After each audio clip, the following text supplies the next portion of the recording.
High, আজকে তোমাদের সাথে ছোট্টখাটো ঘুরতে যাওয়ার একটা ব্লগ শেয়ার করছি। আর জায়গাটা তোমরা দেখলেই বুঝতে পারবে কোথায় এসেছি। আশা করি এতক্ষণে গেস করতে পেরেছো। হ্যাঁ, আজ এসেছি আমরা মায়াপুর ঘুরতে। মায়াপুর আমাদের বাড়ি থেকে ভীষণ কাছে হওয়ার জন্যই ছোটোবেলা থেকে বহুবার এসেছি, কিন্তু এই একটা জায়গায় বহুবার এলেও পুরনো হয় না। তো আমরা 12টার মধ্যে পৌঁছে যাওয়ায় দুপুরের কুপন কেটে নিয়েছি গদা ভবন থেকে, আর একটু দুজন মিলে খেয়ে নিচ্ছি ডাব, কেননা বেশ গরম রয়েছে।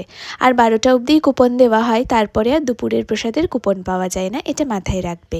এরপর চারপাশটা একটু ঘোরাঘুরি করে নিলাম টুকটাক শপিং।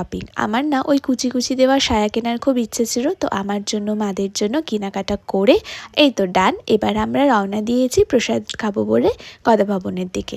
দেখো কি বড় লাইন আর কি পড়েছে, আর প্রচুর পরিমাণ মানুষের ভিড়।